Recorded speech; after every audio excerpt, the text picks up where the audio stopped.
Good morning students, मैं मंजू जेवरिया आपकी Hindi teacher.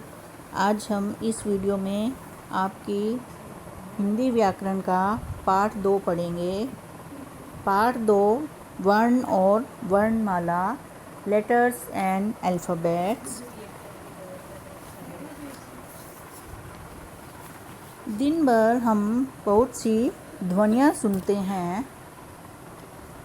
जब हम बोलते हैं तो हमारे मुख से भी कई ध्वनियाँ निकलती हैं, जैसे मैडम शब्द की ध्वनि में मैं प्लस ए, डे प्लस ए, मैं प्लस ए। इस प्रकार एक शब्द मैडम में मुख से 6 ध्वनियाँ निकली। हमारे मुख से निकली ध्वनियों से ही भाषा बनती है। इन ध्वनियों को जब लिखा जाता है तो ये वर्ण कहलाती है। अर्थात वर्ण भाषा की सबसे छोटी ध्वनि होती है जिसके टुकड़े नहीं किए जा सकते। अतः हम कह सकते हैं जिस ध्वनि के टुकड़े न हो उसे वर्ण या अक्षर कहते हैं। वर्णों के प्रकार। वर्ण 2 प्रकार के होते हैं, स्वर तथा व्यंजन। पहले हम पढ़ेंगे स्वर के बारे में। हिंदी में 11 स्वर होते हैं। स्वरों का उच्चारण बिना किसी वर्ण की सहायता के किया जाता है। 11 स्वर देखिए। ए, आ, छोटी ई, बड़ी ई, छोटा ऊ, बड़ा ऊ, रे ऋषि, छोटी ए, बड़ी ए, छोटा ओ, बड़ा औ। इसके बाद अनुस्वार, विसर्ग, अनुनासिक या चंद्र बिंदु। ये वर्ण न तो स्वर होते हैं और न ही व्यंजन। इन्हें अयोगवा कहते हैं। जैसे आपने झंडा, तिरंगा, हंस आदि शब्दों में अनुस्वार और अनुनासिक चिन्ह देखे होंगे। ये अनुस्वार और अनुनासिक चिन्ह कहलाते हैं। विसर्ग का उच्चारण ह के समान होता है, जैसे प्रातः है। सेकंड है व्यंजन। हिंदी में 33 व्यंजन होते हैं। व्यंजनों के उच्चारण के लिए स्वरों की सहायता लेनी पड़ती है। क वर्ग में क, ख, ग, घ, ड़।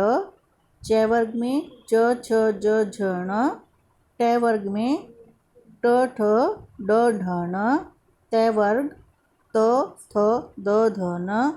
प वर्ग प, फ, ब, भ, मै। अंतस्थ य, र, ल, व और ऊष्म श, स, ह। कुल मिलाकर ये 33 व्यंजन होते हैं। हिंदी में 2 विशेष वर्ण अड़ और ढ भी होते हैं। नेक्स्ट है आपकी वर्णमाला। वर्णमाला क्या होती है? स्वर और व्यंजन को मिलाकर हिंदी की वर्णमाला बनती है। सब भाषाओं की अपनी अपनी वर्णमाला होती है।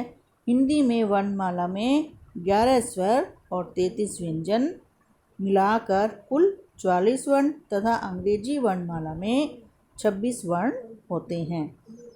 वर्णमाला में भाषा के सारे वर्ण एक निश्चित क्रम में होते हैं, इसीलिए हम कह सकते हैं कि वर्णों के क्रमबद्ध समूह को वर्णमाला कहते हैं। संयुक्त व्यंजन। संयुक्त व्यंजन जो 2 व्यंजनों को जोड़कर बनाए जाते हैं, इसीलिए इन्हें संयुक्त व्यंजन कहते हैं। संयुक्त व्यंजन हिंदी में 4 होते हैं। जैसे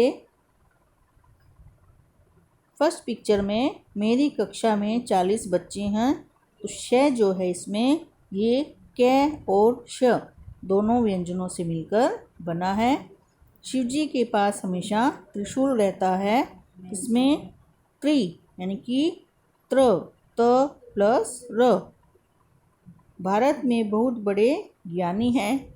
ज्ञानी ज्ञ यानी ज और न को मिलाकर बना है। श्रमिक पत्थर तोड़ रहा है, श, श और र को मिलकर बना है। आई होप आपको पाठ समझ में आया होगा। Thank you. Have a nice day.